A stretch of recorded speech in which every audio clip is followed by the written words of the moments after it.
Hello बच्चों, welcome to NCERT पाठशाला। हम लोग देख रहे हैं क्लास 11 के पॉलिटिकल साइंस के सेट 2। ठीक है, फर्स्ट क्वेश्चन है, भारतीय संविधान सभा का गठन निम्न में से किस योजना की सिफारिश पर आधारित था? फर्स्ट ऑप्शन है क्रिप्स मिशन योजना 1942, सेकंड ऑप्शन है वेवल योजना 1945, कैबिनेट मिशन योजना 1946,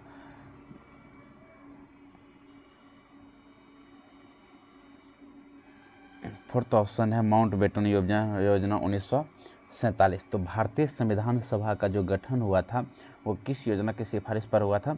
कैबिनेट मिशन योजना 1946 के आधार पर हुआ था। ठीक है, अच्छा, माउंट बेटन योजना के आधार पर क्या हुआ था? भारत को आज़ादी मिली थी और भारत का विभाजन भी हुआ था।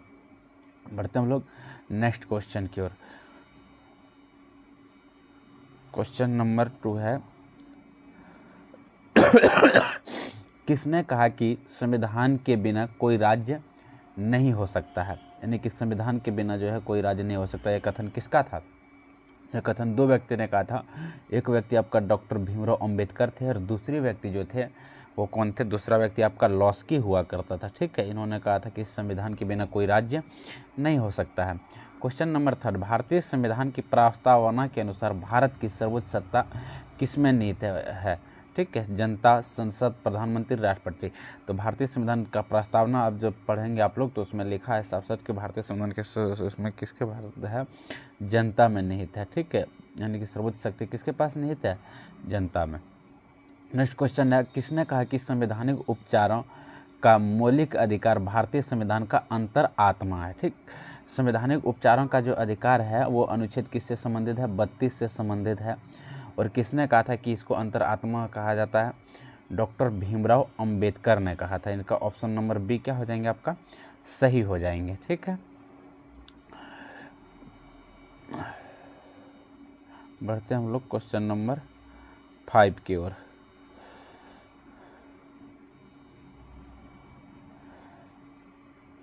अरे ये क्या हो गया? एक सेकेंड।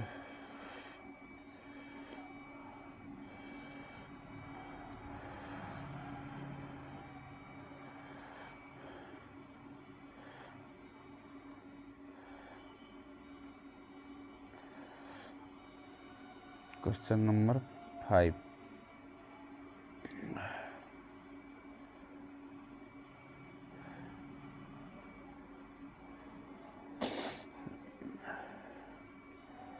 संविधान का किस अनुच्छेद द्वारा अप्रस्तुतता का उन्मूलन किया गया है? तो इनका सही उत्तर क्या हो जाएंगे? संविधान के किस अनुच्छेद द्वारा अप्रस्तुतता क्या रखा है?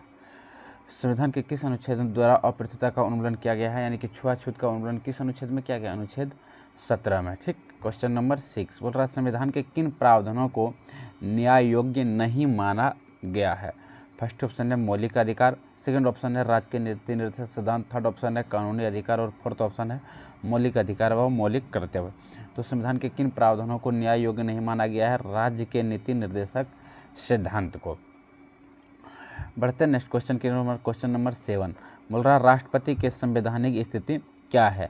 राज्य का अध्यक्ष, सरकार का अध्यक्ष, राज्य एवं सरकार का अध्यक्ष। सरकार का अध्यक्ष तो नहीं होगा, तो इसलिए ऑप्शन नंबर बी भी गलत हो जाएंगे। इसमें भी राज्य एवं सरकार का अध्यक्ष दिया हुआ, ये भी ऑप्शन नंबर आपका बी गलत हो जाएंगे।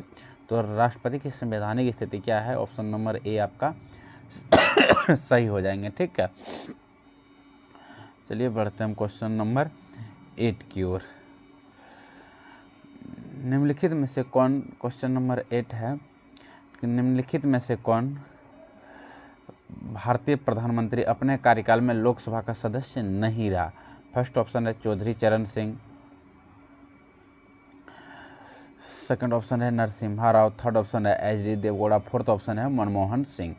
तो कौन प्रधानमंत्री थे जो अपने कार्यकाल में लोकसभा का सदस्य नहीं था? यानी कि कोई भी व्यक्ति अगर प्रधानमंत्री रहते हैं तो उसको लोकसभा या राज्यसभा का सदस्य होना अनिवार्य होता है। अगर नहीं होता है तो उसको 6 महीने के अंदर जो है या तो वह लोकसभा या फिर राज्यसभा का सदस्य बनना पड़ता है। तो मनमोहन सिंह जो थे वो लोकसभा का सदस्य नहीं थे, वो केवल राज्यसभा में सदस्य थे और प्रधानमंत्री बने हुए थे। ठीक, क्वेश्चन नंबर 9 क्वेश्चन नंबर 9 है, लोकसभा की प्रथम महिला स्पीकर कौन है?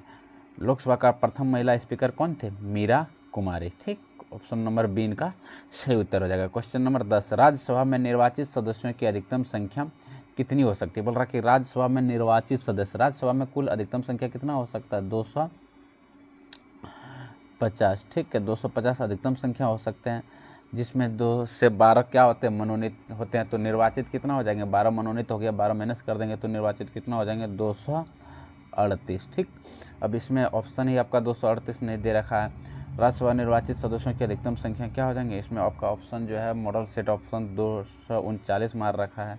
ठीक, लेकिन ये उनका सही उत्तर क्या हो जाएंगे? 238 हो जाएंगे, क्योंकि अधिकतम संख्या आप लोग पढ़े हैं कि राज्यसभा में कितना हो सकता है? अधिकतम संख्या 250 हो सकता है, जिसमें 12 सदस्य जो होते हैं वो राष्ट्रपति द्वारा क्या किया जाता है? मनोनीत किया जा सकता है। तो 250 में 12 घटा देंगे, 238 को क्या क्या सकते हैं? निर्वाचित कर सकते हैं। क्वेश्चन नंबर 11, सर्वोच्च न्यायालय में मुख्य न्यायाधीश सहित कुल कितने न्यायाधीश हैं? बोल रहा कि सर्वोच्च न्यायालय में जो है मुख्य न्यायाधीश सहित कुल कितने न्यायाधीश हो सकते हैं? सर्वोच्च न्यायालय में मुख्य न्यायाधीश सहित कुल लगभग नहीं, कुल आपका 34 सदस्य होते हैं। ठीक है, इसको 2019 में संविधान में संशोधित करके किया गया था, उससे पहले हालांकि 31 था। ठीक, तो आपका सही उत्तर 31। मॉडल सेट में क्या है ना कि अप टू डेट ही नहीं किया है, क्वेश्चन अप टू डेट किया लेकिन आंसर पहले वाला ही दे रखा है। नेक्स्ट क्वेश्चन है, कानून के शासन। ठीक है, कानून के शासन का विचार किसने दिया? इसका तो ऑप्शन ही गलत दे रखा है मॉडल सेट। कानून के शासन का विचार किसने दिया? तो कानून के शासन का विचार जो दिया था सर्वप्रथम किसने दिया था? ए.बी. डायसी ने दिया था। ठीक है, इनका सही उत्तर क्या हो जाएंगे? ए.बी. डायसी। ये आपका इंग्लैंड के थे और कब दिया था इन्होंने? 1885 ईस्वी में दिया था। ठीक है, 1885 ईस्वी में दिया था। और इनका एक बुक हुआ करता था, लॉ एंड द कॉन्स्टिट्यूशन, उसी में इन्होंने इस बात को लिखा था कि कानून के शासन के बारे में लिखा था। चलिए बढ़ते हैं हम लोग नेक्स्ट क्वेश्चन की ओर। क्वेश्चन नंबर 13,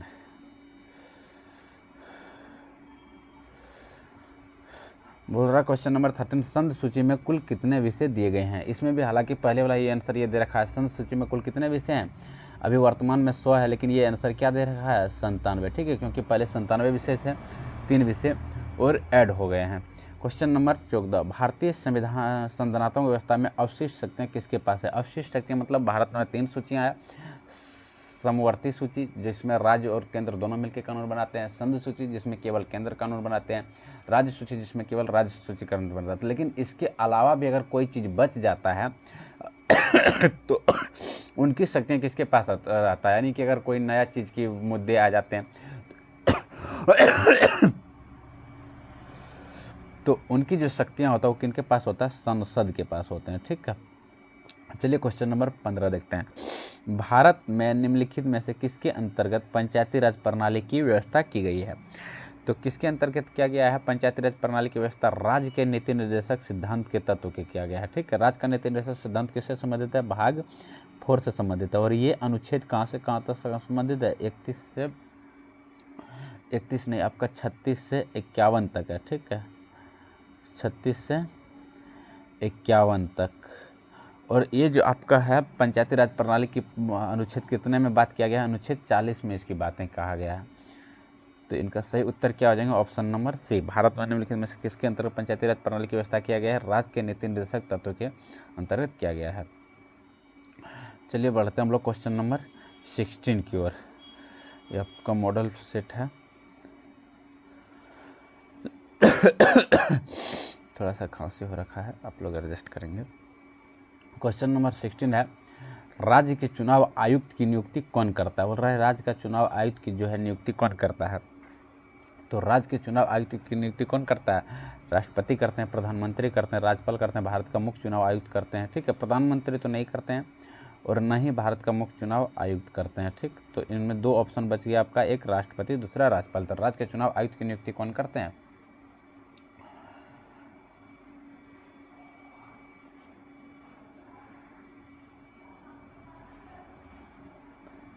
आपका क्वेश्चन नंबर ये है आपका 16। ठीक है, आपका इसका सही उत्तर क्या आ जाएंगे? राष्ट्रपति।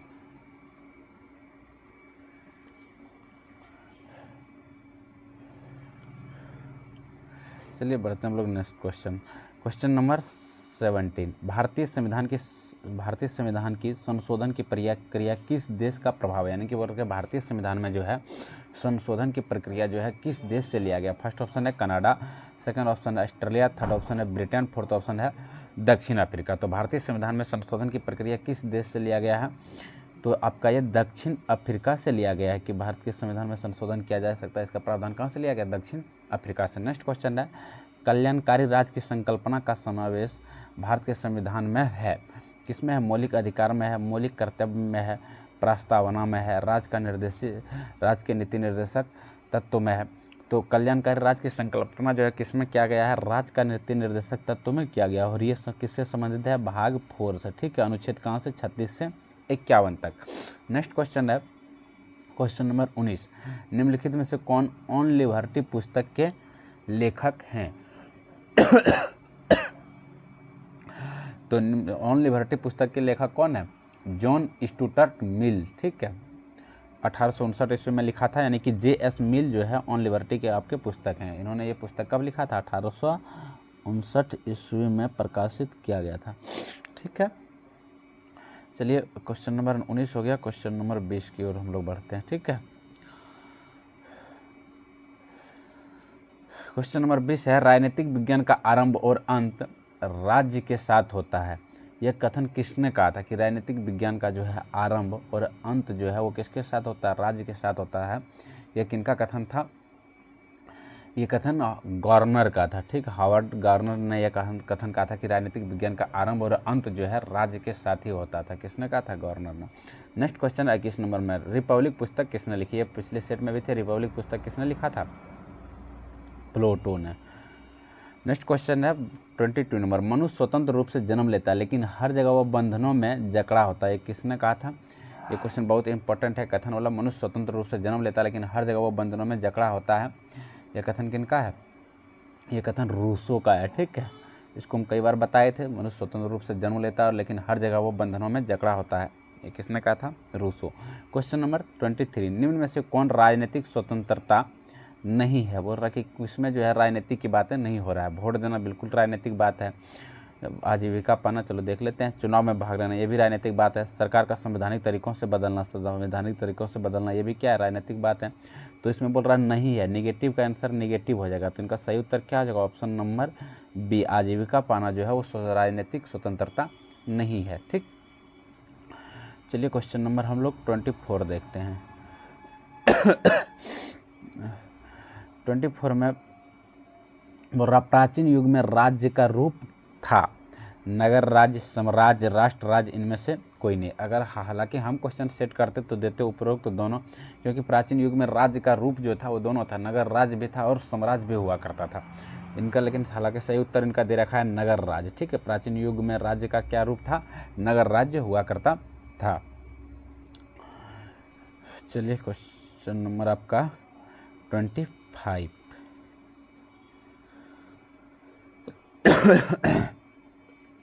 25 में है सच बोलना और कर्ज की अदायगी ही न्याय है। यह कथन किसने कहा था कि सच बोलो और अपना आप कर्ज को जो है चुका दो। यह कथन किसने कहा था।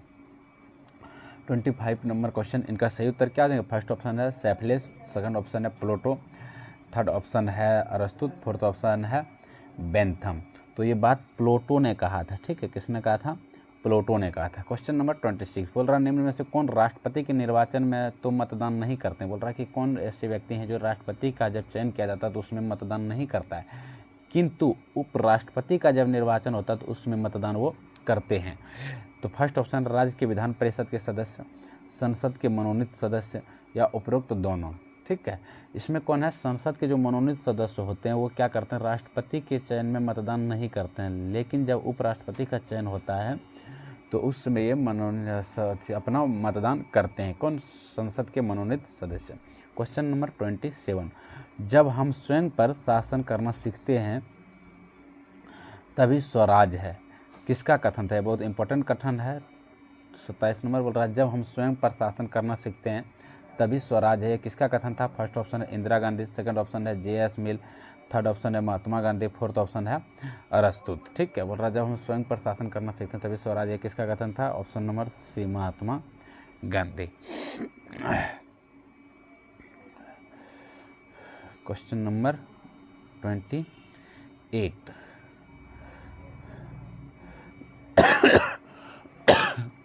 क्वेश्चन नंबर 28 है, संघ या संगठन बनाने का अधिकार किस प्रकार का अधिकार है? यानी कि बोल रहा है संघ यानी कि केंद्र या संगठन बनाने का अधिकार जो है कैसी अधिकार है? सामाजिक अधिकार है, राजनीतिक अधिकार है, आर्थिक अधिकार है, कानूनी अधिकार है। तो ये आप लोग जान रहे हैं कि संघ या संगठन बनाने किस प्रकार के अधिकार है? राजनीतिक अधिकार है। ठीक है, राजनीति से जुड़ी हुई बातें हैं। क्वेश्चन नंबर 29, राज्य अधिकारों की पुष्टि नहीं करता बल्कि उन्हें मान्यता प्रदान करता है। यह कथन किसका था? बोल रहा है कि राज्य अधिकारों का सृष्टि नहीं करता है लेकिन उनकी मान्यता प्रदान करता है। यह कथन किसने कहा था? ये कथन आपका लॉस्की ने कहा था। ठीक है, किसने कहा था? लॉस्की ने। क्वेश्चन नंबर 30, भारत में नागरिकता अधिनियम कब पारित किया गया? भारत में नागरिकता अधिनियम कब पारित किया गया था? 1955 ईस्वी में नागरिकता अधिनियम पारित किया गया कि भारत की नागरिकता कैसे होगा। उसमें 4-5 नियम दिए गए हैं कि 10 वर्ष तक भारत में रहना होगा, जन्म के आधार पर जो है, ठीक है, वो किसी प्रकार की दिवालियाँ ना हो, ये सब बातें कहा गया है। क्वेश्चन नंबर 31, सबसे पहले किस देश ने महिलाओं को मताधिकार दिया? अच्छा क्वेश्चन है कि सबसे पहले जो है किस देश ने महिलाओं को मताधिकार दिया? तो फर्स्ट ऑप्शन है America, Britain, Australia, fourth option है न्यूजीलैंड।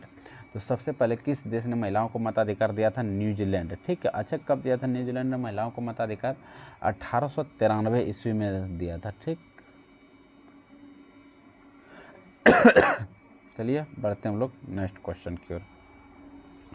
क्वेश्चन नंबर 32 है, भारत में नागरिकता के संबंध में कानून बनाने का अधिकार किसको है?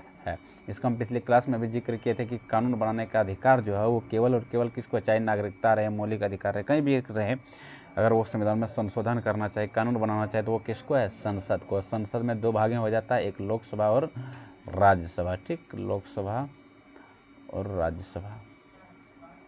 नेक्स्ट क्वेश्चन है 33 नंबर, किस क्रांति ने राष्ट्रवाद की भावना को प्रेरित किया? यानी बोल रहा है किस क्रांति ने राष्ट्रवाद की भावना को प्रेरित किया? देखते हैं क्या क्या ऑप्शन दे रखा है। फर्स्ट है 1668 की गौरवपूर्ण क्रांति, बिल्कुल नहीं। औद्योगिक क्रांति, ये राष्ट्रवाद की भावना क्यों भला प्रेरित करेंगे?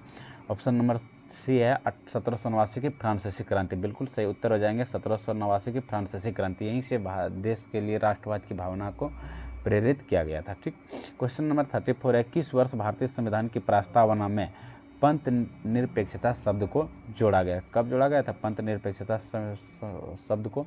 1976 में। अच्छा, ये कौन सा संविधान संशोधन था? 42वां संविधान संशोधन थे। ठीक है, चलिए हम लोग बढ़ते हैं नेक्स्ट क्वेश्चन की ओर। क्वेश्चन नंबर 35, किसने कहा कि राष्ट्रवाद एक पूंजीवादी अवधारणा? यह कथन किसका था कि राष्ट्रवाद एक पूंजीवादी अवधारणा है? हिटलर ने कहा था, कार्ल डायस ने कहा था, बी एंडरसन ने कहा था, या फिर कार्ल मार्क्स ने कहा था? तो किसने कहा था राष्ट्रवाद एक पूंजीवादी अवधारणा है? कार्ल मार्क्स ने कहा था। इनका सही उत्तर क्या हो जाएंगे? Karl Marx. नेक्स्ट क्वेश्चन है 36 नंबर, लोकसभा के निर्वाचित सदस्यों की अधिकतम संख्या क्या हो सकता है? लोकसभा में जो सबसे अधिकतम संख्या होता है वो कितना होता है? 552। ठीक है, अभी 545 है लेकिन अधिकतम 552 हो सकता है। लेकिन इसमें बोल रहा है कि अधिकतम निर्वाचित, यानी कि कितने निर्वाचित? 2 मनोनीत हो जाते हैं तो अधिकतम निर्वाचित संख्या आपका हो जाएंगे 530 होता है राज्य में और 20 होता है केंद्र शासित प्रदेश, जो भारत के केंद्र शासित प्रदेश हुआ करते हैं।